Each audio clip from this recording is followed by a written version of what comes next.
Ce 12 juin 2026, le pacte Asile et Immigration, imposé par l'Union européenne, entrera en application. Ce pacte imposera à notre pays l'accueil obligatoire de milliers de migrants, qui seront notamment répartis dans nos villages, dans cette ruralité française encore préservée.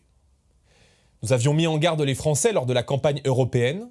Si la France refuse, elle sera contrainte de payer une contribution de 20 000 € par migrant non accueilli.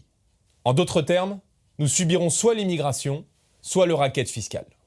Pour une grande nation comme la France, ce chantage est inacceptable. La transposition de ce pacte dans le droit français va elle aussi créer un problème majeur.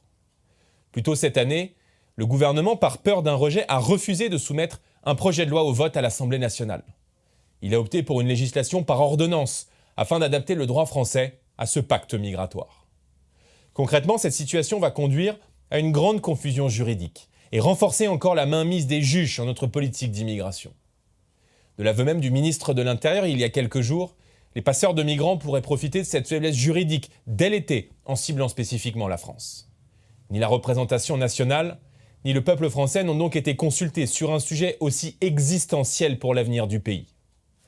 Alors que toutes les limites ont été dépassées depuis bien longtemps, alors que vous ne pouvez plus de cette immigration subie qui change profondément notre pays, vous êtes à nouveau mis devant le fait accompli.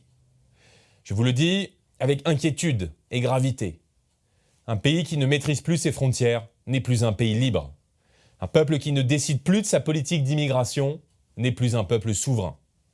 Conscient de l'urgence de la situation, le Rassemblement national, s'il accède aux responsabilités, s'engage à refuser l'application de ce pacte de submersion. D'autres pays européens comme la Pologne ou la Hongrie ont d'ores et déjà fait savoir qu'ils refuseraient catégoriquement d'accueillir des migrants supplémentaires. La France doit suivre ce chemin.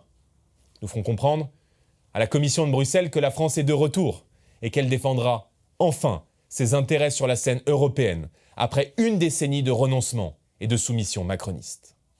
Mais nous devons aller encore plus loin, en rendant aux Français leur pouvoir de décision et la maîtrise de leur politique migratoire par l'organisation d'un grand référendum constitutionnel. Ce référendum contiendra toutes les mesures pour permettre à notre peuple de reprendre le contrôle d'une situation dont il a été laissé à l'écart bien trop longtemps. Les Français ont assez payé les conséquences d'une immigration hors contrôle qui fracture notre pays. Les Français ont assez payé les conséquences d'une immigration de guichet social entretenue par leurs impôts. Il est grand temps de mettre fin à plusieurs décennies de déraison, d'abus et d'excès. Nous le ferons.